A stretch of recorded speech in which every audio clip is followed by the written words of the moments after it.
साहित्य लहर में आपका स्वागत है। आज आप सुनेंगे मालती जोशी जी की कहानी बाबुल का घर।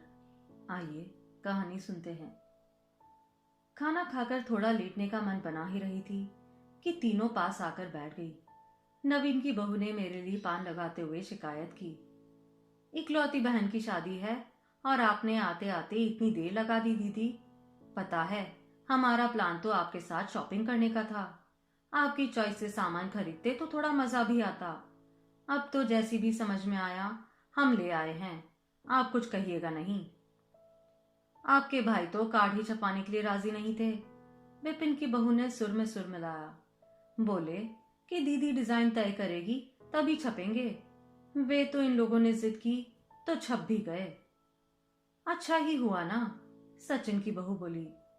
अब कब छपते और कब बटते।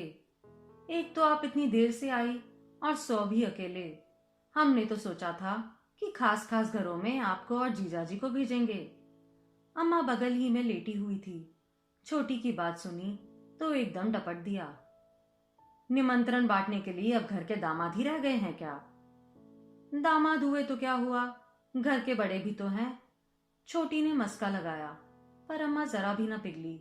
उसी तरह डपटते हुए बोली, रात भर का सफर करके आई है लड़की, जरा कमर तो सीधी कर लेने देती। आते ही सबकी सब अपनी रामायण लेकर बैठ गई। तीनों चुपचाप उठकर वहां से खिसक ली। मैंने मन ही मन अम्मा को धन्यवाद दिया। सचमुच मुझे नींद आ रही थी। रिजर्वेशन के बावजूद मुझे सफर में कभी नींद नहीं आती। हर स्टेशन पर लोगों का चढ़ना उतरना लगा रहता है। इस बार तो रात आंखों में ही कटी थी। अटैची में 10,000 रुपए थे जो मुझे सोने नहीं दे रहे थे। एक तो जोखिम भी था, दूसरे इन्हीं रुपयों को लेकर चलते समय इनसे झड़प हो गई थी। मैं अटैची बंद ही कर रही थी कि इन्होंने नोटों की गड्डी मुझे थमा दी थी। ये क्या है? रुपये हैं, शादी में क्या खाली हाथ जाओगी? खाली हाथ कौन जा रहा है? भूल गए हैं क्या? अभी उसे दिन तो सराफा से अमेरिकन डायमंड का सेट लेकर आए हैं।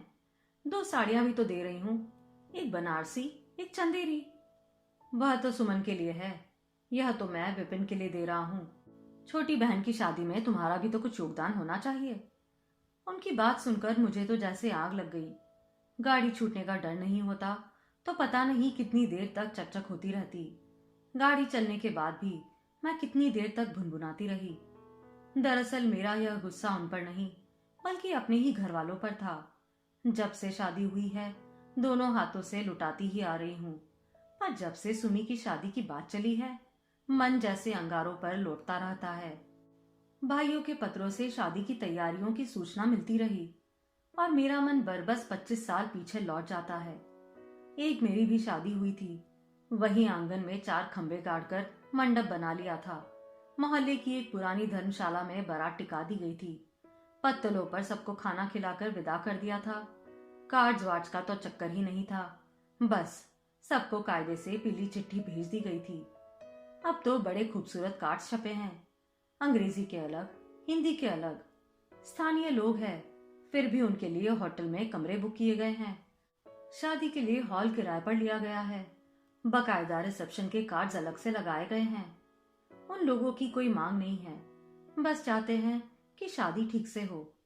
सुमी ने अपनी भावी ससुराल की पैरवी करते हुए लिखा था। पत्र पढ़कर मुझे इतना ताव आया था। अच्छी शादी का भी कोई तयशुदा पैमाना होता है क्या? हम अपनी जान भी निकाल कर रख दे और आपको पसंद भी ना आए तो? यहाँ आकर देखा, सचमुच सबने मिलकर जमकर तैयारी की है। बड़े शौक से मुझे आते ही सारा सामान दिखाया गया। सोचा होगा कि दीदी पीठ थपथपाएगी, शाबाशी देगी, पर दीदी को होश ही कहाँ था। उसकी नजरों में तो वह फटीचर दहेज घूम रहा था जो उसके साथ गया था। उसे लेकर कितनी बार कितनी बातें सुननी पड़ी है, इसका कोई हिसाब नहीं है। आंख बस लगने वाली ही थी कि अम्मा फुसफुसाई, पम्मी बहुत ज्यादा थकी ना हो तो चल तैयार हो जा, ये देवियां सो रही है, तब तक चुपचाप सुनार के यहाँ हो आए। किसी को भनक भी पड़ गई तो एक ना एक साथ हो लेगी। मैं तो हैरान रह गई। आरती में 5 पैसे भी चढ़ाने होते हैं तो अम्मा को बेटे बहुओं के आगे हाथ पसारना पड़ता है, और अब वह सुनार के यहाँ सबसे छुपकर जा रही है। कुछ बेचने जा रही है क्या? पर अब तो बेचने के लिए भी कुछ नहीं बचा है। नाक कान हाथ पैर सब तो खाली हो गए हैं। अम्मा ने सचमुच किसी को भनक नहीं पड़ने दी। दरवाजे से बाहर निकलते हुए बस विपिन के बेटे को जता दिया कि जरा बाजार जा रहे हैं, देर हो सकती है। घर से बाहर निकलते ही मैंने रिक्शा रोक लिया। रिक्शे में चढ़ते हुए अम्मा बोली, इसलिए तो सब तेरी बाट जो रही थी। मतलब जानती है कि दीदी के साथ बाजार जाने से सवारी की सुविधा हो जाती है। मिठ बोली है तो क्या हुआ, तीनों की तीनों बड़ी काइयां हैं। मुझे बड़ा संकोच हो आया। इतना शाह खर्च होना भी अच्छा नहीं है, लोगों की नजर में आता है। इतनी उतावली में रिक्शा करना ठीक नहीं हुआ। पर जब अम्मा ने पता बताया तो लगा कि ठीक ही किया जो सवारी ले ली। उतनी दूर पैदल तो मेरे फरिश्ते भी नहीं जा पाते। अम्मा ने एकदम शहर के दूसरे छोर का सुनार ढूंढा था। शायद गोपनीयता ही उनका मुख्य उद्देश्य रहा हो। अम्मा को देखते ही सोनी जी की बाछें खिल गई। उसने कहा, आइए माता जी, मैं तो सोच रहा था आप ऑर्डर देकर भूल ही गई हैं। अरे नहीं सोनी जी, ऐसा कहीं होता है, बस बिटिया का इंतजार था। आज तो आई है, मैंने आराम भी करने नहीं दिया और ले आई। मेरा माथा ठनका, भला मेरा इंतजार क्यों था? सोनी जी जैसे ही इधर उधर हुए, मैंने अम्मा से कहा, परसों तुम्हारे दामाद आ रहे हैं अम्मा, तब आ जाएंगे, अभी तो मैं इस तैयारी से नहीं आई थी। तो चुप कर, अम्मा ने डपट दिया, तुमसे पैसे कौन मांग रहा है? यह तो और हैरानी वाली बात थी। फिर अम्मा को मेरा इंतजार किस लिए था? क्या अम्मा मेरे लिए कुछ बनवा रही है? शादी में तो बस एक जोड़ बूंदे दिए थे, वे भी इतने हल्के थे कि हथेली पर रखकर फूंक मारो तो उड़ जाएं। मेरी एक जेठानी ने सबके सामने यह करतब करके दिखाया था। शर्म से मैं पानी पानी हो गई थी। उस प्रसंग की याद आज 25 साल बाद भी शूल सा कसकती है। तो क्या अम्मा 25 साल बाद उस अपराध का प्रायश्चित करने जा रही है? 25 साल बाद, जबकि मैं खुद अपनी बिटिया के लिए गहने बनवा रही हूँ। तब तक सोनी जी हाथ में लाल कागज का डिब्बा लिए भीतर से नामुदार हुए। डिब्बा खोलकर उन्होंने लाल कागज हटाया। एक जोड़ी कंगन जगर मगर कर रहे थे। देख, अच्छे हैं ना? मैंने एक कंगन उठाकर पहनना चाहा, पर वह उंगलियों में ही फंसकर रह गया। 25 साल बाद शरीर का नाप क्या वही रह जाता है? अम्मा भी तो गजब करती है, बनवाने से पहले नाप तो मंगवा लेती। अम्मा, यह तो छोटे हैं। नहीं बहन, सोनी जी बोले, बिल्कुल नाप से बने हैं, बल्कि लाली तो परसों ही देख कर गई है, बिल्कुल ठीक आए थे। लाली कौन? अपनी सुमी रे। मन एकदम बुत्सा गया। तो कंगन सुमी के लिए बन रहे हैं, फिर मुझे साथ में लाने की क्या जरूरत थी? पर मुझे ज्यादा देर तक सोचना नहीं पड़ा, क्योंकि सोनी जी बिल पर लिखने के लिए मेरा नाम पूछ रहे थे। मैंने विस्मय से अम्मा की ओर देखा। उन्होंने मुझे चुप रहने का इशारा करके खुद ही मेरा नाम बता दिया, और जब तक सोनी जी बिल बना रहे थे, चुपचाप नोटों की एक गड्डी मेरे हाथ में सरका दी। मैंने नोटों का वह बंडल ठीक से देखा भी नहीं और यंत्रवत सोनी जी को थमा दिया। उन्होंने रुपए को सिर से छुआ और पेटी में डालते हुए बोले, वाह बहन, आप बहुत पुण्य का काम कर रही हैं। नहीं तो आजकल किसी के लिए, खासकर बहन के लिए, इतना कौन करता है। सारे रिश्ते नाते दिखावे के रह गए हैं। अरे सोनी जी, बहन क्या, आप तो उसे इसकी बेटी समझो, पूरे 18 साल छोटी है इससे। अच्छा? सोनी जी विस्मित थे। अम्मा चलो अब, और भी सामान लेना है, मैंने बेजारी से कहा और दुकान से बाहर चली आई। मजबूरन अम्मा को उठाना ही पड़ा। यह बात सच है कि सुमी मुझसे 18 साल छोटी है, पर यह तो कोई गर्व की बात नहीं है, बल्कि मुझे बताते हुए भी शर्म आती थी। आज इतने सालों बाद भी वह खिज, वह शर्म ताजा हो आई जो मैंने सुमी के जन्म पर अनुभव की थी। पूरे 8 दिन की गैर हाजिरी के बाद जब मैंने कॉलेज में पांव रखा था, तो सबने घेर कर इस अनुपस्थिति का कारण जानना चाहा। उन लोगों को शक था कि कहीं मेरी शादी का चक्कर चल रहा होगा। नहीं रे, मैंने खिंचकर कहा, मेरी माँ के लड़की हुई है। सब आवाक, मन ही मन हंस भी रहे हो तो पता नहीं। तभी किसी ने कहा, यह उल्टी भाषा क्यों बोल रही है? ऐसे कहना कि तेरी बहन हुई है। बहन क्या, वह तो दुश्मन लग रही थी। वह शर्म, वह परेशानी, वह खर्च, आज भी सब याद आता है तो मैं तिलमिला उठती हूँ। सुमी के होते ही मेरी पढ़ाई ठप हो गई थी, क्योंकि अम्मा की तबीयत खराब चल रही थी। घर में देखने वाला कोई ना था। सुमी के होते ही मेरी शादी का कार्यक्रम अपने आप 4-5 साल आगे खिसक गया। सुमी के होते ही मेरे दहेज में भी कतर ब्योत शुरू हो गई थी। क्या एक ही पर सब लुटा देंगे? घर में एक और बेटी भी तो है, उसके लिए भी तो कुछ रखना है। सुमी के जन्म के बाद 5 साल तक मैं घर में ही बैठी रही। ना पढ़ रही थी, ना नौकरी कर रही थी। बस घर में बैठकर अम्मा के बच्चे पाल रही थी। मेरी सारी हताशा उसी पर उतरती थी, जो घर भर के लिए खिलौना बनी हुई थी। बाबूजी तो दिन दिन भर उसे गोद में उठाए घूमते। 1-2 बार तो किसी ने पूछ लिया, आपकी नातिन है? तो झेप कर रह गए। लेकिन मेरा तो जैसे खून खौल जाता था। अम्मा कुछ स्वस्थ हुई तो मेरी शादी की बात चलने लगी, पर कहीं मेरा साधारण रूप रंग आड़े आ जाता, तो कहीं ग्रेजुएट ना होना। पैसे की तंगी तो खैर थी ही। ईश्वर ने कहीं ना कहीं मेरे लिए भी दूल्हा रखा था, इसलिए 23 पूरा होते होते मेरी शादी हो गई। घर बर बहुत अच्छा नहीं था, पर इससे अच्छे की हमारी क्षमता भी नहीं थी। पर विधाता ने शायद भूल से ही मेरे भाग्य में ऐश्वर्य लिख रखा था। शादी के 2 साल बाद ही किसी ज्योतिष ने बताया कि मिट्टी का व्यापार करो, फायदा होगा। पहले तो पार्टनरशिप में ठेकेदारी शुरू की। वो ऐसी चल निकली कि पीडब्ल्यूडी की क्लर्की छोड़कर उसी का दामन थाम लिया। आज लाखों में खेल रहे हैं। इधर बाबूजी एकाएक चल बसे तो अम्मा पर जैसे पहाड़ ही टूट पड़ा। बड़े कसाल के दिन थे। मैंने हाथ ना लगाया होता तो शायद मेरे भाई पढ़ नहीं पाते। विपिन ने पॉलिटेक्निक का कोर्स तो मेरे पास रहकर ही किया था। उसकी नौकरी के बाद थोड़ी राहत मिली। फिर एक एक करके सचिन और नवीन भी पढ़ लिए, नौकरी में लग गए। विपिन की शादी अम्मा ने बड़ी धूमधाम से की। शेष दोनों ने अपनी मर्जी से अपनी बहुएं ले आए। अम्मा उसमें भी राजी हो गई थी। ज्यादा टीम टाम के लिए पैसे ही कहाँ थे। सबकी गाड़ी पटरी से लग गई थी, यही गनीमत थी। पर वह नाजों से पली, जो घर भर की आंखों का तारा थी, उसकी बड़ी दुर्गति हुई। वह तो आसमान से एकदम धरती पर आ गई। कहाँ तो घर भर उसके इशारों पर नाचता था, कहाँ अब वह बेचारी भैया भाभी के हुक्म की गुलाम बन गई थी। उनके बच्चों को संभालते हुए किसी तरह अपनी पढ़ाई कर रही थी। हाई स्कूल के बाद की पढ़ाई तो उसने ट्यूशन पढ़ाकर ही पूरी की। विपिन ने तो एकदम हाथ खींच लिया था। उसकी बहू कहती, हमारे भी तो बच्चे हैं, हमारी भी गृहस्थी है, हम अकेले कहाँ तक करेंगे।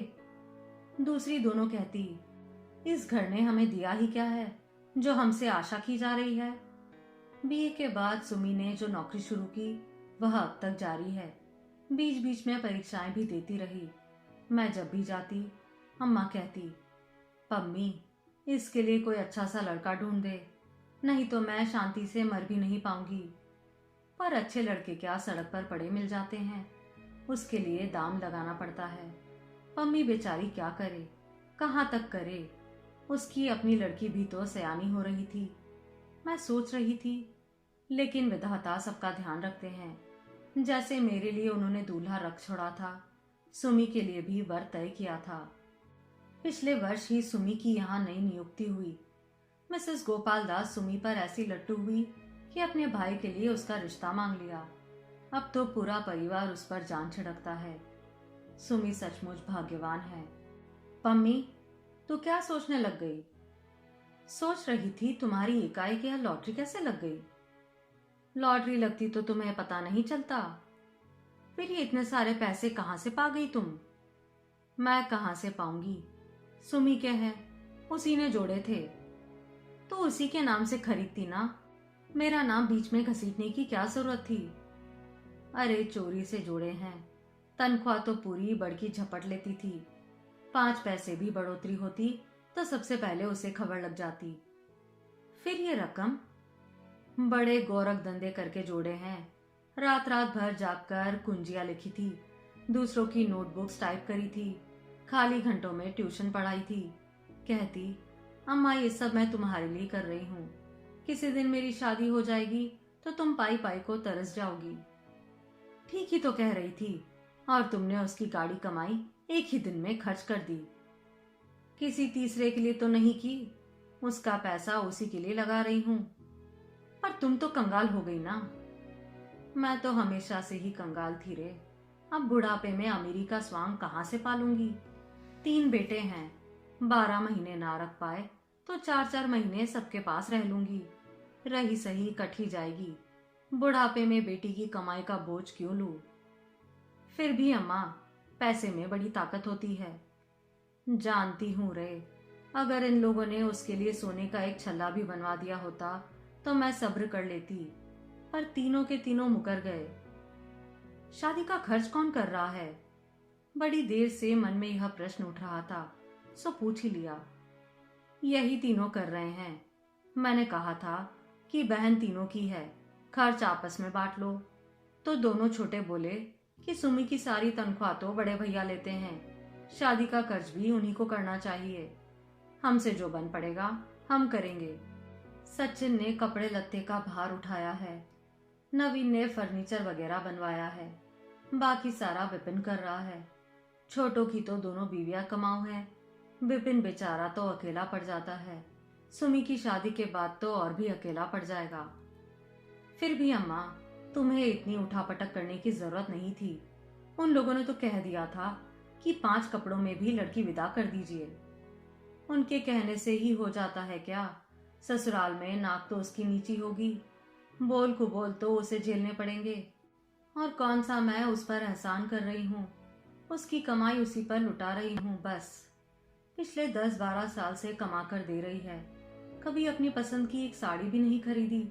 सहेली के साथ सिनेमा भी जाती तो भाभीियों का मुंह फूल जाता। बस कोलू के बैल की तरह खटती रही और इनका घर भरती रही। उनका बस चलता तो शादी ही नहीं होने देते। बोलते बोलते अम्मा का गला भर आया। मेरा मन कसैला हो आया। सुमी 10-12 साल से कमा कर दे रही है, शायद इसलिए अम्मा के मन में उसके लिए इतना दर्द, इतना प्यार है। इसलिए उसकी शादी में जरा भी कोर कसर उन्हें स्वीकार नहीं है। अम्मा, मैंने कहा, मुझे तुम लोगों ने 4 साल तक घर में बिठाए रखा, नौकरी करने देती तो शायद। अरे, तू भला क्यों नौकरी करती? तू तो भाग्यवान थी, तेरे सिर पर तो बाप का साया था।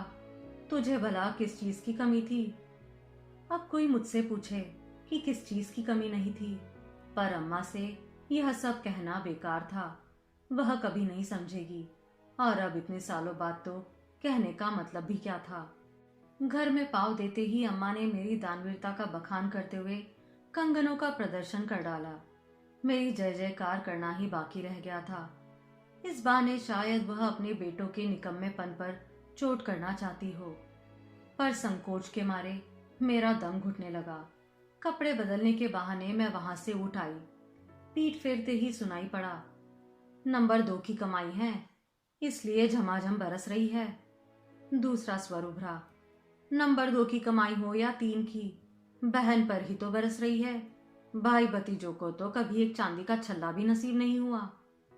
मन हुआ कि पलट कर कह दूं कि भाई लोग आज जो भी हैं, किसके दम से है, यह उन्हीं से पूछ लेना। पर कुछ कहने सुनने का जैसे उत्साह ही निचुड़ गया था। अम्मा के कमरे में आकर देखा, सुमी उदास सी खिड़की के पास बैठी थी। अभी तो कुछ देर पहले वह बाहर बैठी थी, भीतर कब चली आई पता ही ना चला। सुमी, कंगन देखे? हाँ, अच्छे हैं, थैंक्स। अब ये थैंक्स किस लिए? सुमी, कम से कम तुम तो यह नाटक मत करो। संकोच के मारे मेरा वैसा भी दम घुटा जा रहा है। अम्मा ने बैठे बिठाए अच्छी मुसीबत में डाल दिया। सुमी कुछ नहीं बोली। और सुनो, तुम्हारे लिए मैं एक अमेरिकन डायमंड का सेट और 2 साड़ियां लाई थी। साड़ियां तो मैं तुम्हें अभी दे दूंगी, पर सेट रख लूंगी। तुम मेरे यहाँ पहली बार आओगी ना, तब दूंगी। अम्मा की वजह से वैसे ही हमारी नंबर 2 की कमाई का खूब गुणगान हो रहा है। डायमंड सेट भी दे दूंगी तो कहने वालों का मुंह और खुल जाएगा। सुमी ने गहरा निश्वास छोड़ा। मैं चौंक पड़ी। सुमी, तू इतनी उदास क्यों है? तुम्हें तो खुश होना चाहिए। मनपसंद दूल्हे से शादी हो रही है और शादी भी भाई लोग अपनी सामर्थ्य के अनुसार अच्छी ही कर रहे हैं। फिर दुख काहे का? मेरा दुख तुम नहीं समझ पाओगी दीदी। तुम्हारे सामने तो यह सब शहद बातें करते हैं, पर इनकी असलियत मैं जानती हूँ। मेरा मन तो इनके ताने सुन सुनकर छलनी हो गया है। लगता है जैसे मैंने इनके बच्चों के मुंह का कोर छीन लिया है। एहसानों के तले दबी गई हूं मैं। इससे अच्छा था कि किसी मंदिर में फेरे पड़ जाते। महेश जी भी राजी थे, पर अम्मा नहीं मानी। उन पर तो जैसे पागलपन सवार हो गया है। जरा सी भी कोर कसर बर्दाश्त नहीं होती। उन्हें अपने मन की कर लेने दो सुमी। घर की आखिरी शादी है। लेकिन मेरे जाने के बाद वह कितनी लाचार हो जाएगी, इसकी भी खबर है। मैंने तो कभी भाइयों के आगे हाथ फैलाने नहीं दिया। पाई पाई जोड़ रही थी कि बाद में उन्हें कोई तकलीफ ना हो, पर जिद पर अड़ गई कि मेरे लिए जमा किया है तो मेरी मर्जी से ही खर्च करना पड़ेगा। रो रो कर, कस्में दे देकर सारा पैसा निकलवा लिया। बोली, भाइयों की समर्थ नहीं है तो क्या हुआ, अभी तो मैं बैठी हूँ। मेरे रहते तुम खाली हाथ ससुराल नहीं जाओगी। अभी कुछ समझ में नहीं आ रहा है। शादी का जोश चढ़ा हुआ है, बाद में बैठकर रोएगी। अम्मा तो जब रोती तब रोती। अभी तो सुमी ने ही रोना शुरू कर दिया। मेरी समझ में नहीं आ रहा था कि उसे क्या कहकर सांत्वना दूं। बस यूं ही पीठ पर, बालों पर हाथ फेरती रही। रुलाई का आवेग कुछ कम हुआ तो वह बोली, दीदी तुम भाग्यवान थी। बाबूजी के राज में शान के साथ इस घर से विदा हुई थी। जाते हुए तुम्हारे मन पर किसी के एहसानों का बोझ ना था, ना किसी की चिंता थी। पर मैं तो जैसे दुर्भाग्य लेकर ही पैदा हुई हूँ। कभी खुलकर हंसना ही नसीब नहीं हुआ, अपनी शादी पर भी नहीं। सारी खुशियां जैसे ग्रहण लेकर ही आई है। मैं भाग्यवान हूँ। थोड़ी देर पहले अम्मा ने भी यही कहा था, अब सुमी भी यही कह रही है। क्या होता है भाग्य? क्या होती है भाग्यवान की परिभाषा? मैंने सुमी की ओर देखा। अभी अभी रोकर चुप हुई। उसकी आंखें एकदम सूनी थी। उन आंखों में ना लाज के डोर थे, ना सपनों के रंग। शायद कई रातों की जागी हुई थी। आंखों के नीचे स्याह घेरे बनाए थे। दुल्हन क्या ऐसी होती है? चेहरे पर जरा भी रौनक नहीं थी। मैं तो सोच रही थी कि इंजीनियर पति पाकर वह उड़ी उड़ी फिरती होगी, पर उसके पांव में तो जैसे किसी ने मन मन भर की बेड़ियां डाल दी थी। अम्मा की चिंता में तो वह हंसना भी भूल गई थी। शादी के वक्त लड़कियों पर कैसा निखार आ जाता है, पर इसका तो अपना चंपई रंग भी मटमैला पड़ गया था। और हैरत की बात तो यह थी कि घर में किसी को इसकी चिंता नहीं। सब अपने अपने हिसाब किताब में व्यस्त है। मैं भी तो उन सब से अलग कहाँ हूँ। जीवन में पहली बार सुमी के लिए मेरे मन में ममता जागी। उसके बालों पर हाथ फेरते हुए मैंने कहा, सुमी, तेरे जीजा जी ने तेरे लिए 10,000 रुपए भेजे थे। मैंने सोचा था कि विपिन को दे दूंगी। अम्मा अगर पहले से थोड़ा इशारा कर देती तो कंगन के दाम मैं ही दे देती। पर खैर, कोई बात नहीं। ये रुपए तुम अम्मा के नाम पर जमा कर दो और चिंता से मुक्त हो जाओ। हर महीने इन्हें कुछ ना कुछ मिलता रहे, ऐसी व्यवस्था कर देना। हारी बीमारी का ना सही, पूजा पाठ का खर्चा तो चल ही जाएगा। पहली बार मुझे लगा कि सुमी के चेहरे का तनाव कुछ कम हुआ और लगा कि हंसी की एक हल्की सी किरण बस फूटने को ही है। आप सुन रहे थे मालती जोशी जी की कहानी बाबुल का घर।